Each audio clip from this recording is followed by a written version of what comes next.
Before we descend into the shadows of the hollow, if you appreciate these journeys into the forgotten dark, please take a moment to subscribe to Historias Macabras.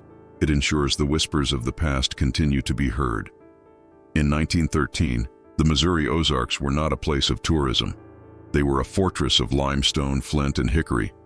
To the folks in St. Louis or Kansas City, the Ozarks were a backwater, a place where the Civil War hadn't quite ended, populated by hill folk who were stubborn, superstitious, and self-reliant to a fault. They were cut off, not just by geography, but by choice. Deep within these hills, carved by a fast, cold stream, lay a narrow valley known only to its inhabitants as Prosperity Creek. It was a misnomer. Nothing here prospered easily. The soil was rocky, suitable for little more than corn, beans, and sorghum. The people were lean, hardened by winters that bit deep and summers that choked the air with humidity. They were God-fearing, but their God was an Old Testament God, one of wrath and judgment, a God who felt very close in the shadows of the deep woods. Prosperity Creek was perhaps 30 families, interconnected by marriage, necessity, and a deep distrust of flatlanders. Their world was the hollow. Their news came from a circuit preacher once a month, or a traveling peddler twice a year. Into this world, 5 years prior in 1908, had come Pastor Elijah. He was not like the circuit preachers. They were usually tired men, smelling of horse and cheap tobacco, reciting sermons by rote. Elijah was different. He was tall, gaunt, with a beard the color of iron filings and eyes that seemed to burn with a pale blue fire. He didn't just recite the word, he wielded it. He spoke of the serpent of the city, the taint of the modern world, and the blessed isolation of their hollow. He claimed God had guided him there, that Prosperity Creek was not a forgotten valley, but a chosen refuge, an ark, safe from the coming flood of sin. At first he was a comfort. He helped build the small, whitewashed chapel himself. He delivered babies when the granny woman was sick. He sat with the dying.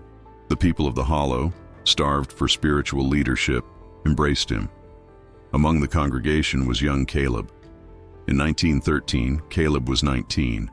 He was born in the hollow, and like all men there, he was quiet, knew how to set a trap line, mend a fence, and read the weather. But unlike many, he had an aunt in Springfield who sent him old newspapers and the occasional dime novel.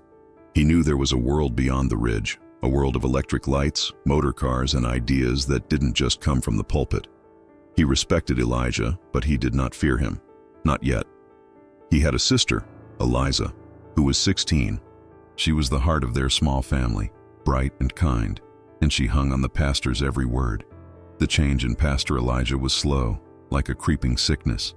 It began after the harsh winter of 1912, a winter that took 4 members of the congregation, including Caleb's own father. When the spring thaw came, Elijah emerged from his cabin after a week of fasting, and he was a changed man. The comfort was gone. His eyes no longer held warmth, only conviction. He stood at the pulpit that first Sunday, his voice not booming, but sharp, cutting through the heavy air of the chapel. "The Lord has spoken to me in the ice," he proclaimed, his gaze sweeping over them. "He is displeased. This land is blessed, but it is not pure. The taint of your ancestors, the weakness of your blood, it lingers in the soil. We have been comfortable, friends, and God does not reward comfort. He demands sacrifice. He demands proof." The congregation shifted. This was not the God of comfort. This was the God of the storm. "He has commanded me to raise a bulwark against the world," Elijah continued, his voice dropping to a near whisper, forcing everyone to lean in. "To protect this, his chosen Eden. He has asked me to select 12 souls to stand with me as the apostles stood with him, 12 to be the pillars of the New Jerusalem, 12 to enforce the purity of the covenant." That day, the air in Prosperity Creek turned cold. The hollow, once a refuge, began to feel like a trap. The 12 had not yet been named, but every man and woman in the pews looked at their neighbor, not with fellowship, but with a new chilling question. Are you pure enough? Elijah's sermons, once sources of communal strength, became instruments of psychological warfare. He had always been silver-tongued, but now his words were laced with something else. He began to twist the scripture, finding dark meanings in familiar verses. The parable of the sower was no longer about faith, but about rooting out the bad seed among them. The prodigal son was not a tale of forgiveness, but a warning against ever leaving. "The flatlands are Babylon," he'd roar, his fists striking the simple pine pulpit. "You see the catalogs from Sears Roebuck? You see the pictures of their women with painted faces and their men in stiff collars? That is the devil's finery. They build machines to mock God's creation. They string wires to send messages of greed, and that taint, it seeps in. It comes on the wind. It comes in the newspapers Caleb's aunt sends him." Caleb flinched in the third pew. All eyes turned to him. He felt the heat of their gaze, the sudden suspicion. He had shared those papers, showed his friends pictures of the new aeroplanes. Now, that simple act felt like treason. "We must be separate," Elijah declared. "To save this soil, we must sever the vine. No more trips to Springfield for trinkets. No more peddlers with their gossip and their poisoned goods. We will be self-sufficient. We will be alone, as God intended for His chosen." The isolation began almost immediately. The first test was simple, yet profound. Elijah demanded a purge of vanities. He walked from cabin to cabin, accompanied by two large, silent men, Brother Malachi and Brother Silas, whom he had already designated as part of his coming 12. Malachi was a trapper, a man who seemed more animal than human. He rarely spoke, but his presence was a physical weight. Silas was a blacksmith, a man of immense strength. They moved through the cabins. Elijah would point. "That Victrola, Sister Hemlock. It plays the devil's music. Bring it. That mirror, Brother Patton. Vanity. It reflects only the weakness of the flesh. Bring it. Those books, Caleb," he said, standing in the small cabin Caleb shared with his mother and Eliza. He pointed to the stack of newspapers and the two worn novels. "They are whispers from Sodom." Caleb's mother, a frail woman named Sarah, immediately started to gather them. "Of course, Pastor. Caleb meant no harm." "I'm not concerned with harm, Sarah," Elijah said, his voice soft, which was somehow more terrifying. "I'm concerned with purity. The boy's mind is polluted. We must cleanse it." Caleb stood, his jaw tight.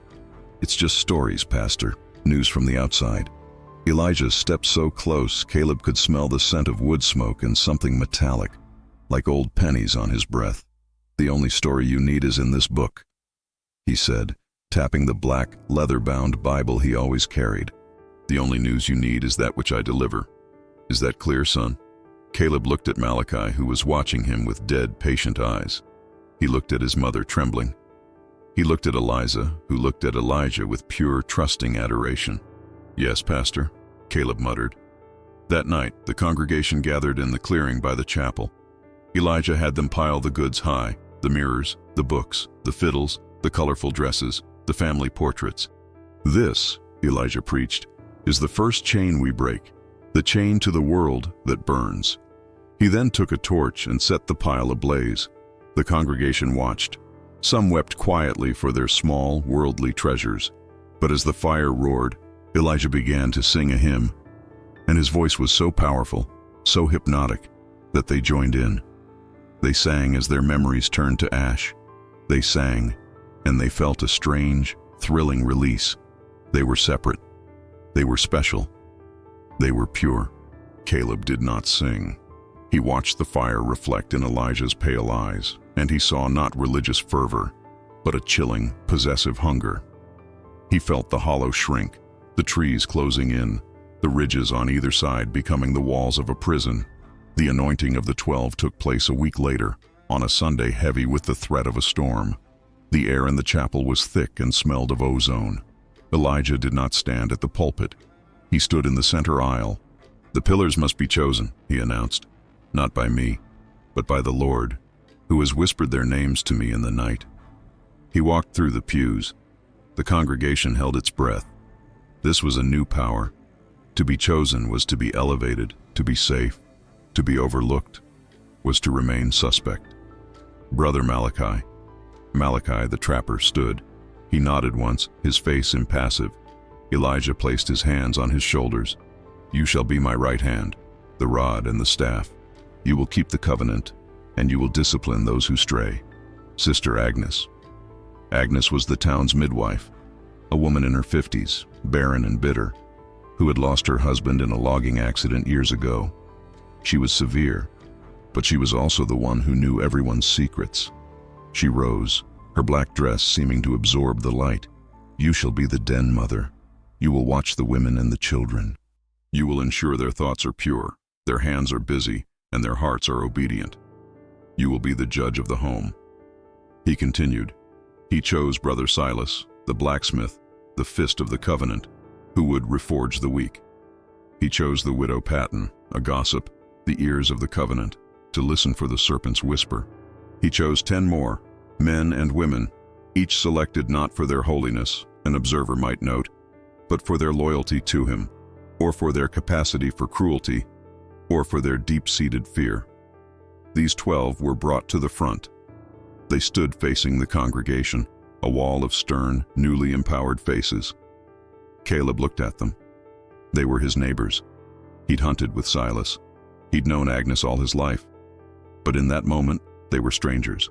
The authority Elijah had given them settled over them like a shroud. These are the 12, Elijah proclaimed, his voice rising above the first rumble of thunder. They answer only to me, and I answer only to God. To defy them is to defy God himself. They will have power over your rations, your work, and your bodies. They are the guardians of your salvation. The first act of the 12 was to enforce the sacred labor. The hollow was to be fortified. We are an ark, Elijah said, and an ark must have walls. He meant it literally. Under Malachi's silent, watchful gaze, the men of the hollow, including Caleb, were put to work. They were to fell massive trees and build a palisade, a 10-foot-high wall of sharpened logs, across the narrow mouth of the valley, where the creek path led out to the wider world. It was grueling work. The men worked from sunup to sundown. Rations, distributed by Sister Agnes, were meager. The faithful do not need excess flesh, she'd say, doling out a thin corn gruel. One man, Old Man Hemlock, the same one who'd lost his Victrola, finally balked. He was in his 60s, his back bent from a lifetime of hard-scrabble farming. "This is madness, Elijah," he said, dropping his axe. His voice quavered, but he stood firm. "A wall? To keep what out? Or to keep us in? This ain't godly. This is bondage." A silence fell over the work site. Everyone looked at Elijah. Elijah smiled, a thin, pitying smile. He walked over to Hemlock. "Brother," he said softly, "your faith is weak. Your spirit is tired." "My back is tired," Hemlock spat. "And my mind is clear. You ain't no prophet. You're a—" Elijah raised a single finger. Brother Malachi stepped forward. He didn't hit Hemlock. He didn't yell. He simply took the old man by the arm, his grip like a steel trap. "Brother Hemlock needs to rest," Elijah announced to the assembled men. "He needs to pray. Brother Malachi will take him to the purification spring to cleanse his spirit." The purification spring was a cold, dark pool up in a small cave, known for its icy water. Malachi dragged the protesting man up the path. The men went back to work, the sound of their axes unnaturally loud in the silence. They waited for Hemlock to return. They waited all day. When Malachi returned at sundown, he was alone. He walked past the men and simply took his place by Elijah's side. "Where is Hemlock?" Caleb dared to ask, his voice hoarse. Elijah looked at him, his eyes full of a terrible sorrow. "The Lord's cleansing was too much for his weak heart," the pastor said. "His spirit was willing, but the flesh was spoiled. He has gone to his judgment." Caleb's blood ran cold. No one asked another question. No one went to retrieve the body. Old Man Hemlock had been the first to defy the 12. And he was gone. The wall, Caleb realized, wasn't to keep the Flatlanders out. It was, as Hemlock had guessed, to keep them in. If this story is holding you captive, imagine the other tales waiting in the dark. I invite you again to subscribe to Historias Macabras. Click the button. Join our congregation. Summer arrived, and it was brutal. The sun beat down on the valley, baking the rocky soil. The corn yellowed, its stalks thin. The bean blossoms withered on the vine. A drought, the likes of which the hollow had not seen in a generation, settled in. The creek slowed to a trickle. The rations, already thin, grew smaller. Fear, which had been a low hum, became a palpable presence. The congregation gathered in the chapel, their faces gaunt, looking to Elijah for an answer. He stood before them, not as a panicked leader, but as a righteous judge. "You ask why the heavens have closed?" He boomed, his voice echoing in the heat. "You ask why the land rejects you? I will tell you. It is because you have not given. You hold back. You keep secrets in your hearts. The Lord demanded your vanities, and you gave them. But you did not give all. The land is stained, and it demands a tithe." "We give, Pastor," cried Sister Patton, her voice shrill. "We give 1/10 of all we have." "Money? Grain?" Elijah laughed, a sharp barking sound. "That is the tithe of the Flatlander. That is the tithe of the coward. Our God, the God of this hollow, demands a tithe of life. The land is thirsty. It demands a crimson tithe to wash away the sin." A heavy, thick silence filled the room. Crimson. They knew what he meant. The animals, he clarified, though the fear in their eyes remained. The livestock you have been hoarding. Your pigs, your chickens, your mules. They are unclean. They are your wealth. And you love them more than God. He decreed that night, under the full sickly moon, they would hold the tithe of purification. Caleb and his mother had one mule, old Jeb, who had plowed their meager field for a decade. They had 3 chickens. They were their survival. At dusk, the 12, led by Malachi and Silas, went from cabin to cabin. They didn't ask. They simply unlatched the pens. They led the animals to the wide, flat rock by the creek bed, the same rock used for baptisms. The entire congregation was forced to gather. They stood in a circle, their faces pale in the moonlight. Elijah stood on the rock, his Bible held high. "The blood of the covenant," he cried, "the purification of the soil." He began to read from the book of Leviticus, but his words were twisted. He spoke of ritual, of cleansing, of the necessity of the act. Then he nodded to Malachi. What followed was not butchery. Butchery is for food. This was something else. Malachi and Silas began the tithe. One by one, the animals were brought. The sound of their fear, the sharp, wet sounds in the night. It was a nightmare. Elijah chanted, his voice rising in ecstatic fervor, demanding the congregation chant with him. "Wash the land, wash the sin, make us pure, make us clean." Caleb stood, his stomach turning. He saw Eliza, her eyes wide, her face pale. But she was chanting. She was caught in the terrible rhythm. His mother was weeping silently into her hands. When they brought old Jeb, the mule, Caleb started to move. "No," he whispered. "Not Jeb." Brother Silas, his massive arms stained dark in the moonlight, put a hand on Caleb's chest. It felt like an iron bar. "Your turn to chant, boy," he growled. Caleb watched as their last living possession was given. He felt something break inside him. This wasn't religion. This was madness. This was a dark, hungry thing wearing the mask of faith. When it was over, the baptism rock was unrecognizable. The air was thick with a coppery stench. "Do not touch the flesh," Elijah commanded. "It is a holy offering. It will return to the earth." The congregation was dismissed. They walked back to their cabins in stunned silence, their hands empty, their larders bare, the smell of the tithe clinging to them. That night, Caleb couldn't sleep. He went to the window. He looked out at the hollow. The moon was high, and he saw figures moving by the creek. It was the 12. They were gathering the offering, but they weren't burying it. He watched as Malachi and Silas hauled the largest parts, not to the woods, but toward Elijah's cabin, which stood apart from the others, higher up the hill. The holy offering, Caleb realized, was not for the land. It was for the pastor and his chosen. The loss of the animals broke something in the hollow. The drought, which had been a natural disaster, now felt like a curse they had brought upon themselves, or worse, a curse they had failed to lift. The crimson tithe had not worked. The sky remained a metallic, cloudless gray. Starvation, once a distant winter fear, was now a present reality. The congregation grew skeletal. Their work on the palisades slowed, the thud of the axes growing weaker. The only ones who seemed unfazed were Elijah and the 12. They remained strong, their faces full. Sister Agnes now ran the communal storehouse, which held what little remained of the harvest. She distributed rations based on spiritual loyalty. A whispered complaint, a missed chapel service, a look of doubt, any of these reported by Sister Patton or the other ears, meant your family received nothing that day. Fear replaced faith.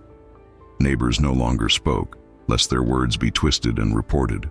The only permitted gatherings were the nightly sermons, where Elijah raged against their unworthy hearts and stubborn sin. But the Ozark spirit, though bent, is hard to break. Whispers began. They started in the deepest woods, where women gathered for firewood, or by the creek where men pretended to fish. He eats, we starve. Hemlock was right. Malachi, his eyes, they ain't human. What happened to the tithe? They were whispers of doubt, the most dangerous sin in Elijah's hollow.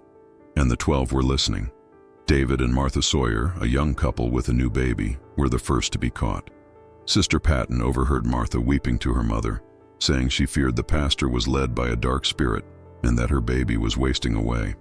That night, Brother Silas and Brother Malachi came to their cabin. They did not knock. The congregation was forced to assemble in the chapel. David and Martha were dragged to the front. These two, Elijah proclaimed, his voice shaking with feigned sorrow, have allowed the serpent into their hearts. They have spoken blasphemy. They have questioned God's will. My baby is sick, David cried out, his voice cracking. We need food, not this. Your baby is sick because your faith is diseased.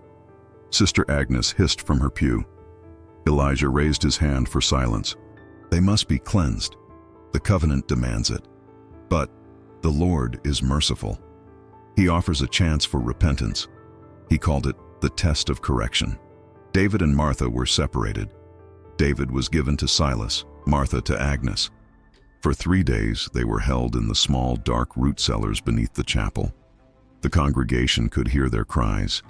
David's were of pain, as Silas reforged him. Martha's were of a different, deeper agony, as Agnes counseled her, denying her access to her own wailing child, which was left with its grandmother. On the 3rd day, they were brought out. They were broken. David's arm hung at an unnatural angle. Martha's eyes were vacant. They stood before the congregation and confessed. They read from a script prepared by Elijah, begging forgiveness for their worldly doubts and satanic whispers. Caleb watched, his hands clenched into fists so tight his nails drew blood. This was not correction. This was calculated, systematic torture. He looked at his sister, Eliza. She was watching, her face pale, but her eyes were fixed on Elijah. She believed. She truly believed this was necessary for their salvation. The whispers stopped. The silence that fell over Prosperity Creek was absolute. It was the silence of pure, paralyzing terror. The palisade was completed a week later. The massive wooden gate built by Silas was shut with a resounding boom. A heavy bar was dropped into place. Prosperity Creek was now officially and completely sealed off from the world. With the hollow sealed and the congregation starved into submission, Elijah's focus shifted.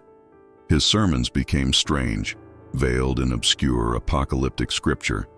He spoke less of God's wrath and more of a new beginning.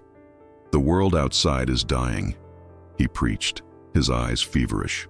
The cities will burn, and the plains will turn to salt. But here, in this ark, we will begin anew. We will birth a pure generation, a generation of the covenant. Caleb felt a new kind of dread. He knew what birthing a new generation meant. Then, Elijah's gaze fell upon Eliza. She was 16. In the hollow, this was marrying age. But she had been wasting away like the others, her vitality dimmed. Yet to Elijah, her gauntness was purity. Sister Eliza, he said, his voice suddenly gentle. Eliza looked up, startled. The Lord has shown me your heart, he continued, stepping down from the pulpit and walking toward her. He gently tilted her chin up. It is the purest in this hollow, untouched, obedient. He turned to the congregation. The first of the new generation must come from the purest vessel. Sister Eliza has been called. She will be the first of the sacred brides of the covenant. She will be given to the Lord and to his work. Caleb's mother let out a small, strangled cry. She will be consecrated. Elijah continued, ignoring the sound. She will no longer live as your daughter, Sarah. She will live in the sanctum, with me, tended by Sister Agnes. She will be prepared for her holy duty. No, Caleb said. The word was out before he could stop it. The chapel went silent. Every eye, including Elijah's, snapped to him. She's my sister, Caleb said, his voice shaking but rising. She's a child. Whatever holy duty you mean, she is not yours, boy, Elijah interrupted, his voice dropping to an icy calm. She belongs to the covenant, as do you, as do we all. He looked at Malachi, who was already moving. Caleb stood, placing himself between Malachi and his sister's pew. You can't take her. Malachi didn't even slow down.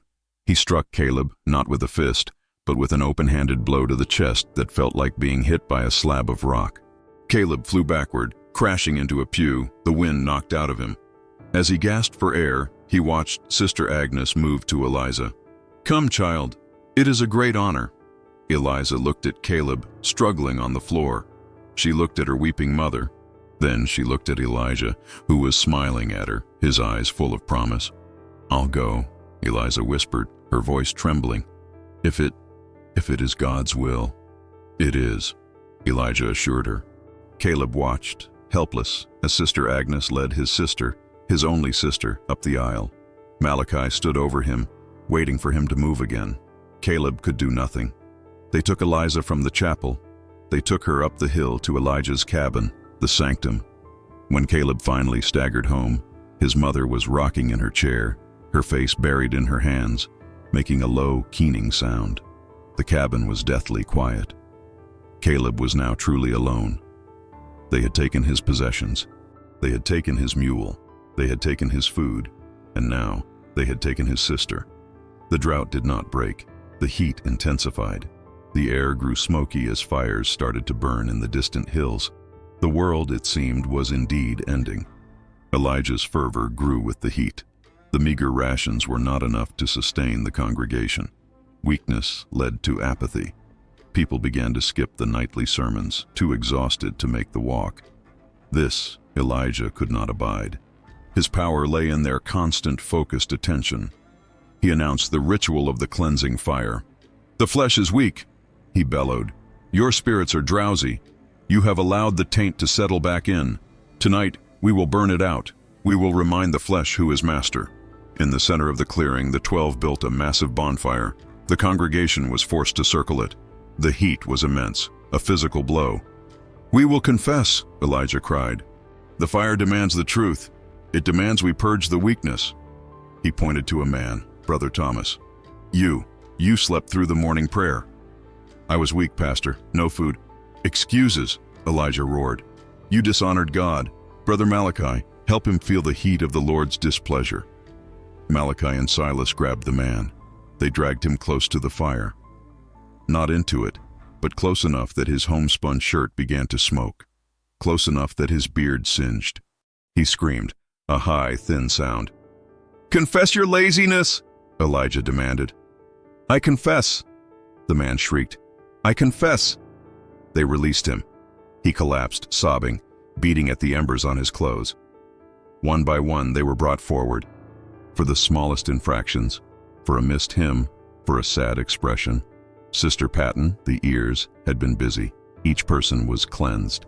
The night was filled with screams, the smell of burning hair, and the terrible ecstatic chanting of Elijah and the 12. Caleb stood in the back, his heart a cold, hard knot.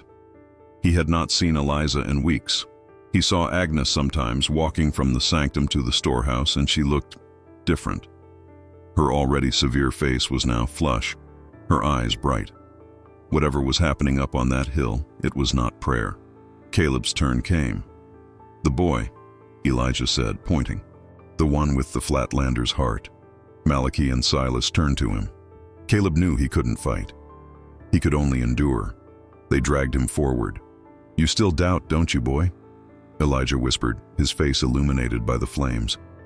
I am here," Caleb said, his teeth gritted. "That is not a confession." He nodded to Malachi. Caleb felt the heat. It was like a living thing, searing his lungs. He felt his skin blister. He refused to scream. He fixed his eyes on Elijah. "Confess your pride, Caleb." Caleb said nothing. He stared into the pastor's eyes. "Confess." The heat became unbearable. He felt his trousers begin to smolder. Just as he thought he would pass out, his mother Sarah threw herself at Elijah's feet. "Please, Pastor, he's a good boy. He's young. He doesn't understand. Take me instead." Elijah looked down at the weeping woman, disgusted. He kicked her aside. "His weakness comes from you, your pathetic love." But the interruption had broken the moment.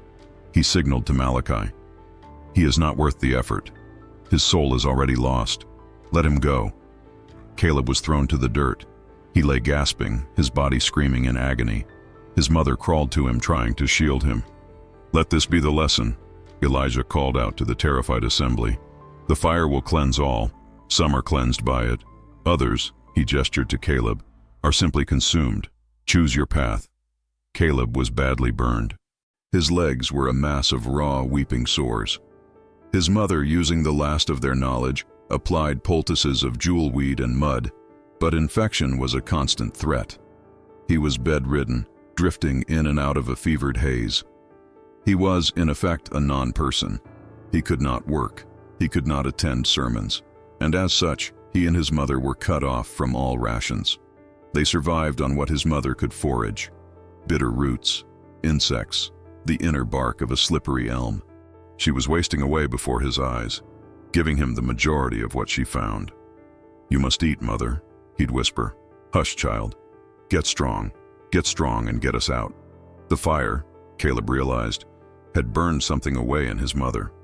Her fear of the pastor was gone, replaced by a cold, hard hatred. But Elijah wasn't finished.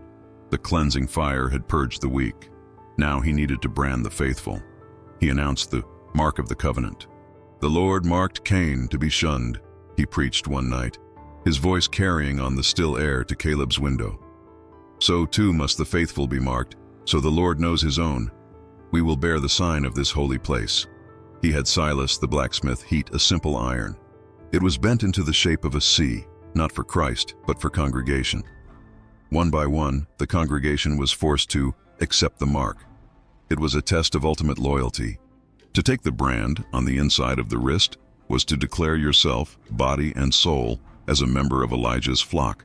Those who took it were given a full ration of food, a piece of dried meat, a full cup of cornmeal. Those who hesitated were marked anyway, their screams echoing through the hollow. Caleb heard it all from his cot. He heard his neighbors. He heard the sizzle and the smell. Then the cabin door opened. It was Sister Agnes. She looked at Caleb in disgust. Then she looked at his mother. "The pastor requires your presence, Sarah." "My son, he's sick. I can't. He is unclean," Agnes spat. "You will come, or Brother Malachi will fetch you." Sarah looked at Caleb. Her eyes were full of despair. "I will be back," she whispered. She left. Caleb lay there, helpless. An hour passed. 2. The door opened again. His mother stumbled in. She collapsed by his cot, clutching her arm. She was sobbing, but not from pain. It was a dry, broken sound. He saw it. On her thin wrist, a raw, red, weeping C. They gave me food," she whispered, her voice dead. She held out a small cloth bundle. Inside was a piece of hardtack biscuit and a strip of salted pork. "For you, so you can heal." "Mother, no. Eat it, Caleb," she commanded, her voice suddenly fierce. "Eat it. Heal. You are the only one left." As he ate the first real food he'd had in weeks, a food bought with his mother's pain and humiliation, his grief hardened into something else. It was no longer resolve. It was a cold, sharp blade of pure, unadulterated rage. They had burned him. They had branded his mother. They had stolen his sister. He would heal. And then he would end this. It took 2 weeks for Caleb to walk. His legs were a network of puckered, shiny scars that pulled at his skin. His mother, surviving on almost nothing, was fading. Her skin was translucent, her breathing shallow. But she held on, her will fixed on her son. One afternoon, a sound broke the oppressive silence of the hollow. A sound no one had heard in months. It was shouting from outside the palisade. "Hello, the hollow. Got goods to sell. Hello in there." It was a peddler. A fool, Caleb thought, who hadn't heard that Prosperity Creek was cut off. Caleb dragged himself to the window. He saw a brightly painted wagon, pulled by a tired-looking horse, at the massive gate. A man in a derby hat was standing by the gate, looking at it in confusion. "What in tarnation?" the peddler muttered. Then the small Judas gate in the main gate opened, and Elijah himself stepped out, flanked by Malachi and Silas. "Peace, traveler," Elijah said, his voice smooth as oil. "Peace to you, pastor," the peddler said, relieved. "Name's Arthur Sims, from Joplin. I come through this way twice a year. Got threads, pots, medicine. You folks build a fortress." He laughed. "A precaution," Elijah said, smiling. "We've had trouble. Prowlers. Come, you look weary. Bring your wagon inside. We have water for your horse and a hot meal for you. Our hospitality is simple, but it is pure." Caleb watched in horror. "No," he whispered. "Don't go in." The peddler, seeing only a kind man of God, beamed. "Well, that's mighty Christian of you, pastor. Mighty Christian." The great bar was lifted. The gates of Prosperity Creek opened for the first time in months. Arthur Sims' wagon rolled inside. The gates closed behind him. The congregation, drawn by the noise, gathered. They looked at the peddler and his colorful wagon like starving men looking at a feast. Their eyes were hungry, desperate. The peddler seemed to sense the strangeness, the gaunt faces, the identical brands on their wrists, the way they all looked at the pastor before speaking. You folks had a hard winter?" Sims asked, his smile faltering. "The Lord tests his strongest," Elijah said. "Come, supper is prepared." He was led to the chapel. The congregation was not invited. Caleb watched from his window. He saw the peddler's horse unhitched and led away by Silas, not to the stream, but toward the baptism rock. Later, as dusk fell, smoke rose from the chimney of the sanctum. It smelled good. It smelled of roasting meat. The congregation was given nothing. The next morning, the peddler did not emerge. His wagon, however, did. Malachi and Silas, under Elijah's direction, pushed the brightly painted wagon into the center of the clearing. "This wagon," Elijah announced to the assembled, "is filled with the taint, the greed of the flatlands, the poison of trade. It too must be cleansed." He took a torch. He set the wagon on fire. Inside were all of Arthur Sims's goods, the bolts of calico, the sacks of coffee, the bottles of laudanum and tonic. All of it went up in a great black acrid cloud of smoke. Of Arthur Sims there was no sign. "What of the traveler?" someone, a brave fool, called out. Elijah looked toward the ridge. "He saw the truth of our covenant, and he chose to leave. He has gone east, seeking his own kin." Caleb looked at the black smoke. He looked at the sealed gate. He looked at the impassive faces of the 12. He went east. The same words used for Old Man Hemlock. Prosperity Creek was now a black hole. It didn't just keep people in, it consumed anyone who stumbled upon it. The burning of the wagon was a turning point. The last vestiges of the outside world were gone, but the peddler's arrival had done something Caleb hadn't expected. His mother was dying. The peddler had medicine, laudanum, tonics, quinine. Caleb knew it, and Elijah had burned it. He had burned it while his congregation, while Caleb's mother, withered. That night, Sarah's breathing became a thin, wet rattle. She gripped Caleb's hand, her own as light as a bird's claw. Don't let him win, Caleb," she whispered, her voice barely audible. "Your sister. I'll get her, Mama, I promise. Don't let him." Her grip loosened. By morning, she was gone. Caleb sat with her body for hours. The hollow was silent. No one came. To visit the house of the unclean was a sin. His grief was a cold, quiet thing. It hollowed him out, leaving nothing but the promise he had made. He buried his mother himself, behind the cabin, under the hickory tree. He used his bare hands and a piece of broken plank, his scarred legs screaming, but he did not stop until it was done. That night, he made his move. He was weak, but he was light, and he was invisible. No one cared about the unclean boy anymore. He had to know what was happening in the sanctum. He had to know if Elijah was even still alive. He moved through the night like a haint, a ghost. He kept to the deepest shadows, his bare feet making no sound on the packed earth. He crept up the hill toward Elijah's cabin. It was larger than the others, and a light was on inside. It was guarded. One of the 12, Brother Thomas, the one who had been burned, was sitting on the porch, a shotgun across his knees. Caleb waited. For an hour. For 2. Finally, Thomas stood, stretched, and walked around the back of the cabin, presumably to relieve himself.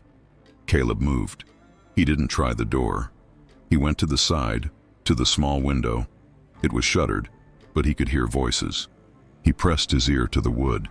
He heard Elijah. His voice was not the booming preacher's tone.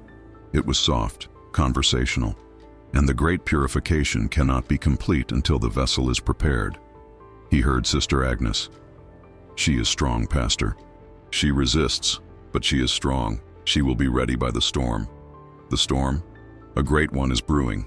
You can smell it. The air is heavy. It will be the perfect night. The sky will provide the fire." Caleb's blood turned to ice.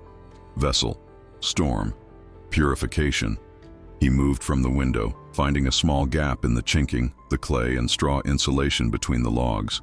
He peered inside. He wished he hadn't. The cabin was not the home of an ascetic preacher. It was warm. It was well stocked. He saw hams hanging from the rafters, the holy tithe. He saw bottles of tonic, the peddler's medicine. Elijah was there, as was Sister Agnes, and Eliza. His sister was seated in a chair. She was not in her simple homespun dress. She was wearing a white nightgown perhaps, of fine linen. It had belonged to the peddler's stock. Her hair was brushed. She was clean. She was fed. But her eyes were the most terrible part. They were wide, dark, and utterly vacant. She was not the girl he knew. "You are blessed, my child," Elijah was saying, stroking her hair. Eliza didn't flinch. "You will be the mother of the new world. You will carry the seed of the prophet." Sister Agnes was at a small table, grinding herbs. She mixed them with a liquid from one of the peddler's bottles. "Laudanum." "It is time for her sleep, Pastor," Agnes said. Caleb watched as Agnes brought the cup to Eliza's lips. "Drink, child. Drink and dream of the holy work to come." Eliza drank. She did not resist.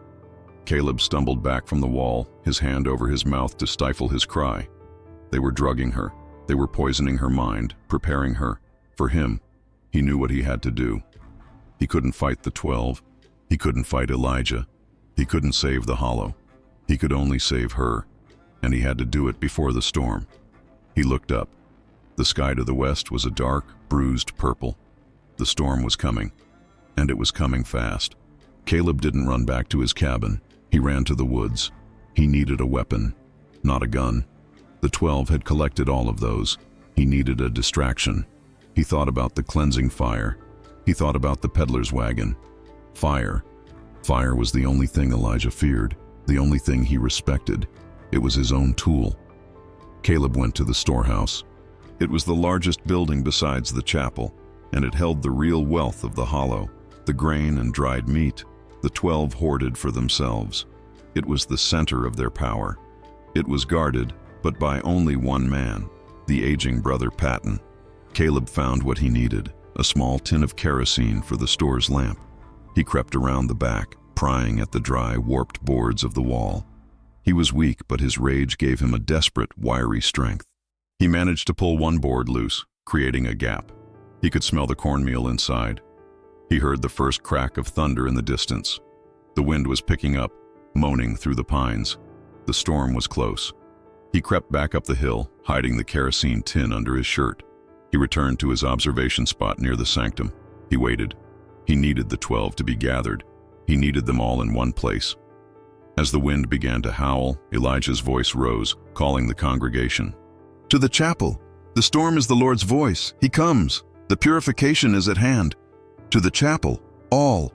Caleb heard doors opening, the sound of people moving in the dark, driven by fear. He saw the 12 fanning out, herding the hollow folk like sheep. "Everyone, the pastor commands it." This was his chance.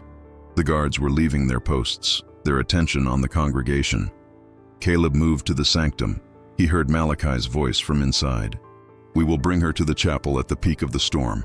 The reckoning must be witnessed." "No," Elijah's voice said. "Not the chapel, the baptism rock. It is already consecrated. It is where the new world will begin. A reckoning." Caleb's heart hammered.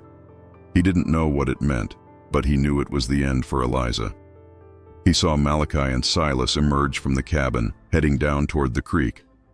They were preparing the rock. This was it. Elijah was in there with Agnes and Eliza. Caleb ran to the back of the cabin. He splashed the last of the kerosene on the dry shingles of the roof and the woodpile stacked against the wall. He took the flint and steel from his own pocket, the one thing they hadn't taken. His hands shook. He struck the flint. A spark. Another. A small ember caught in the tinder dry wood. He blew on it. A tiny flame licked up. He didn't wait to see it grow. He ran to the front of the cabin. He kicked the door open. Elijah and Agnes spun around, their faces masks of shock. Eliza was sitting in her chair, her eyes unfocused, a white veil now covering her hair. "You!" Elijah hissed, his eyes blazing. "The unclean! Get away from her!" Caleb panted. "You dare!" Agnes shrieked, picking up a fireplace poker. "You defile the sanctum?" "The sanctum is burning," Caleb said, just as the first wisp of smoke curled under the door from the back. Elijah's eyes widened. He smelled it. All his hoarded food, his medicine, his power. "Agnes, put it out!" he screamed, his holy composure vanishing. Agnes ran to the back room. Elijah turned to Caleb. He was no longer a prophet. He was a cornered animal. He lunged for Caleb. But Elijah was soft. He was a preacher, fed on the tithe. Caleb was starved, scarred, and fueled by a grief that was hotter than any fire. Caleb didn't fight him. He dodged, grabbing the heavy oil lamp, the peddler's lamp, from the table. Elijah lunged again, and Caleb smashed the lamp against the wall, spattering oil over the floor and the pastor. "You want a cleansing fire, Pastor?" Caleb spat. "Here it is." The flames from the back room rolled in, hitting the oil on the floor. The room erupted. Elijah screamed, a high, terrible sound as the flames licked at his oil-soaked robes. Agnes ran from the back, her dress smoking. Caleb didn't watch. He grabbed Eliza. She was dead weight, her body limp from the laudanum. "Eliza, wake up! We have to go!" He threw her over his shoulder. The heat was scorching. He ran for the door. He looked back one last time. Elijah was a pillar of fire, beating at the flames, his screams inhuman. Agnes was on the floor trying to crawl. Caleb burst out into the night. The storm had broken. Rain and wind lashed the hollow. But the fire was already too strong to be put out.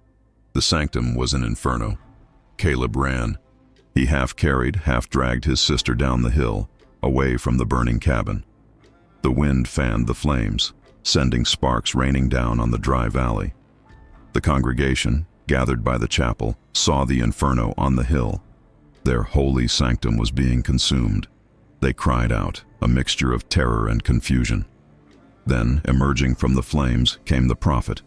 Elijah was no longer a man. He was a living torch. His robes were gone, his flesh blackened and peeling. He stumbled onto the porch, his burning arms raised. "Traitor!" he shrieked, his voice a bubbling, wet sound. He saw Caleb and Eliza. "They have defiled the covenant! Mine eyes have seen the glory, and it burns!" He was insane, high on his own terrible end. "The reckoning is now!" he screamed to his flock. "They are the tithe! They are the sacrifice! Bring me the unclean!" He was ordering them to kill Caleb and Eliza. The 12, seeing their leader consumed, their power structure dissolving in smoke, turned their rage and fear on the only available target. "Get them!" Malachi bellowed, his voice cutting through the storm. The congregation, a mob now, brainwashed and terrified, turned. Caleb saw it. The entire hollow, all his former neighbors, their faces lit by the fire, were now coming for him. "This way!" he yelled, pulling Elijah toward the woods. But Malachi, Silas, and 3 others from the 12 were faster. They cut him off from the woods. He was trapped. The only other path was the palisade, the gate. He ran for the gate, dragging Elijah. "The gate! Open the gate!" Brother Thomas yelled. Caleb reached the massive wooden bar. He put his shoulder to it. It was too heavy. He was too weak. Elijah, roused slightly by the smoke and the screaming, was leaning against the wall, conscious but useless. He heard them coming. Malachi was in the lead, a hunting knife long and dark in his hand.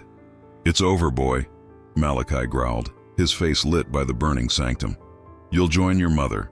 Behind Malachi, the congregation was coming, but something had changed. The fire from the sanctum, carried by the wind, had touched the roof of the chapel. The dry wood, 30 years old, went up like tinder. Then a spark hit the storehouse. Then another, the roof of a cabin. Prosperity Creek was burning. The mob stopped. They looked at their homes. They looked at their church. Their world was ending. "The fire! Our homes!" a woman screamed. They were distracted, all except Malachi. He didn't care about the cabins. He cared about obedience. He advanced on Caleb. "Caleb," Elijah whispered, her eyes clear for a moment. "It burns." "I know, Liza. I know." He pushed her behind him. He faced Malachi, his only weapon, the desperation in his heart. Just as Malachi lunged, a new sound split the night. It was not thunder. It was the groan of wood. It was Pastor Elijah. He had staggered all the way from his cabin. He was barely recognizable as human. He was a charred, smoking thing still moving. He wasn't moving toward Caleb. He was moving toward Malachi. "You failed me," Elijah gurgled. He reached out and grabbed his right hand. Malachi cried out, not in pain, but in sheer terror. The burning prophet was holding him, the fire transferring, catching on Malachi's clothes. "We ascend together!" Elijah shrieked, pulling Malachi into a horrifying embrace. Malachi screamed, batting at the flames, but Elijah's grip was inhuman. The two of them, the prophet and his chief executioner, fell to the ground, a single, writhing, burning mass. The sight of their leader and his enforcer consumed by the flames shattered the last remnants of the 12's control. The congregation broke. They were no longer a cult. They were just terrified people trapped in a burning valley. They ran. Some ran to their cabins, trying to save worldly possessions, only to find the roofs already collapsing. Others ran screaming toward the creek, their minds snapped. Silas, the blacksmith, roared in fury. He didn't run to the fire. He ran for Caleb. He was the last of the loyal. Caleb saw him coming, a giant of a man silhouetted against the flames. "The gate, Caleb! The gate!" Elijah was crying, her senses returning. Caleb turned back to the massive bar. He couldn't lift it. "Push!" he yelled. "Push!" He and Elijah, using the last of their strength, pushed the bar. It scraped, moved an inch. Silas was almost upon them. The bar moved again. It was just almost free. Silas lunged, grabbing Caleb by the throat, lifting him off the ground. Caleb's feet kicked, his vision grayed. Elijah, seeing her brother about to perish, did the one thing she could. She picked up a chunk of firewood, dropped by the guards. She swung it with all her might against the back of Silas's knee. The giant's leg buckled. His grip loosened. He roared and swiped at her, but Caleb, now free, slammed his shoulder into the bar one last time. It fell. The massive palisade gates, no longer held by the bar, slowly swung open. "Go!" Caleb screamed, pushing Elijah out. Silas was back up. He grabbed Caleb's ankle. Caleb fell. "Elijah, run! Don't stop! Run for the pass!" Elijah hesitated, her face a mask of terror. "Go!" She ran. Silas loomed over Caleb, his face a mask of hate. "You burned everything." "It was already ash," Caleb spat. Silas raised his massive fist to end it. But behind him, the hollow was now a sea of fire. The people, trapped between the palisade and the inferno at the back of the valley, were in a panic. They surged for the open gate, the only escape. The mob of terrified, screaming people, their former congregation, slammed into the blacksmith, sweeping him aside like driftwood. He was trampled, lost in the stampede of those fleeing the hell he had helped create. Caleb was almost trampled himself, but he managed to crawl, pushing himself through the panicked legs, out of the gate, into the relative darkness outside the palisade. He rolled into a ditch, gasping, his body a symphony of pain. He watched as the people of Prosperity Creek, his neighbors, streamed out of the burning hollow. They didn't look back. They just ran, screaming, into the woods, scattering in the storm. He saw Sister Agnes, her face blackened with soot, clutching a single, half-melted silver candlestick. She saw him, hissed, and ran off into the trees. He saw the remaining members of the 12, stripped of their power, just as terrified as the rest. In 10 minutes, the hollow was empty of the living. There was only the storm and the fire. Caleb found Eliza huddled behind a boulder 100 yards down the path. He collapsed next to her. For a long time, they just sat there, shaking, listening to the roar of the fire and the diminishing screams of the scattered congregation. Is it over?" Eliza whispered. Her voice was thin, reedy. The laudanum was still in her system, but the shock had cleared her head. "It's over," Caleb said. He looked at his hands, burned and bloody. "The hollow is gone." They did not stay. They knew the woods. Even in the storm, even in the dark, they knew the paths. They had to get away. They had to get over the ridge, out of the sphere of Elijah's influence before the sun came up. They walked. It was an agonizing journey. Caleb's legs were stiffening, the burns protesting. Eliza was weak, stumbling, her mind clouded. But they held each other up. Every time one fell, the other would pull them back to their feet. They were bound by the trauma, the only two survivors who mattered. They walked all night. They crossed the fast, swollen stream that marked the outer boundary of their world. They climbed the great ridge that had always been their prison wall. When the sun finally rose, they were on the other side. They looked back. A great plume of black smoke, visible for 50 miles, rose from where Prosperity Creek had been. It was the only sign that it had ever existed. They walked for another full day, moving on pure animal instinct. They finally collapsed on the porch of a backwoods general store, miles away, in a different county. The store owner, a man named Peters, found them. He saw 2 children, barely alive, covered in soot and blood, their clothes half burned from their bodies. He saw the C brand on Eliza's wrist. Caleb's was hidden by his burns. He took them in. He gave them water and food, and he called the county sheriff. The sheriff, a pragmatic man named Hayes, listened to Caleb's story. He listened to it all: the isolation, the 12, the tithe, the starvation, the fire, the man who wouldn't die. Hayes listened, and his face grew grim. "Son," he said after a long silence, that's a tale, a terrible tale." "It's true," Caleb insisted. "Every word. I believe you believe it, son, but Pastor Elijah, a congregation burning itself, human sacrifice?" "Go see," Caleb whispered. "You'll see the wall. You'll see the rock." The sheriff gathered a posse. He was skeptical, but the sight of the children, the brand on the girl's arm, it was enough. He told Caleb and Eliza to stay, that Mr. Peters would care for them. The posse rode out. They were gone for 2 days. When Sheriff Hayes returned, his face was pale and his eyes were haunted. He sat down across from Caleb.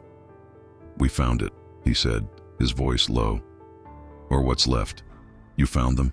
"We found nothing. The fire, son. It was hotter than any wildfire I've ever seen. The sanctum, the store, the chapel, they're gone, burned to the stone foundations. The palisade, it's just a line of charred stumps. The gate is ash. The bodies," Caleb said. "Elijah, Malachi, Silas." "Son," Hayes said, leaning forward, "there are no bodies. We searched the entire valley. We found burned animal bones from your tithe. We found the baptism rock. It was, as you said, stained. But there are no people. Not Elijah, not Malachi, Not a single soul. But they ran, Caleb insisted. I saw them. They scattered. Maybe, Hayes said. Or maybe the fire took them all. Maybe it burned so hot there's nothing left to find. We found pieces, buttons, a metal pot, but no people. Caleb's blood ran cold. What if they didn't escape? What if the fire he started? It's a tragedy, the sheriff said, putting on his official voice. A terrible fire. A whole community. Gone. Wiped out. They'll say it was a lightning strike from the storm. But it wasn't, Caleb said. It was him. It was Elijah. Elijah is gone, son. One way or another, he's gone. The only survivors are you and your sister. The rest is just smoke. The story of the Prosperity Creek fire was a small article, page 5 of the Springfield Daily Leader. It blamed the drought and the storm. It mentioned a small, isolated religious community that had moved on or perished. There was no mention of a palisade, a cult, or a branded congregation. History had already erased them. What became of the congregation, the survivors? Did they scatter and integrate, too terrified to ever speak of what happened? Did they die in the woods, or did some of them, still loyal, find each other? Did Sister Agnes, clutching her silver candlestick, start her own church somewhere deep in the hills? No one ever knew. Eliza never fully recovered. The laudanum and the terror had left a permanent shadow on her mind. She was quiet, gentle, but prone to staring at nothing, her hands tracing the C brand on her wrist, a mark that would never fade. Caleb took care of her. He got a job at Mr. Peters' store and then at the lumber mill. He never spoke of Prosperity Creek again. He never told anyone that he was the one who struck the flint. He passed away in 1973, an old man known as a quiet, kind bachelor who was fiercely protective of his simple sister, the hollow itself. It was reclaimed by the Ozarks. The woods swallow everything. Hunters who pass through the area say the land is cursed. They say the soil is soured and nothing will grow where the chapel stood. They say on still nights you can hear chanting on the wind.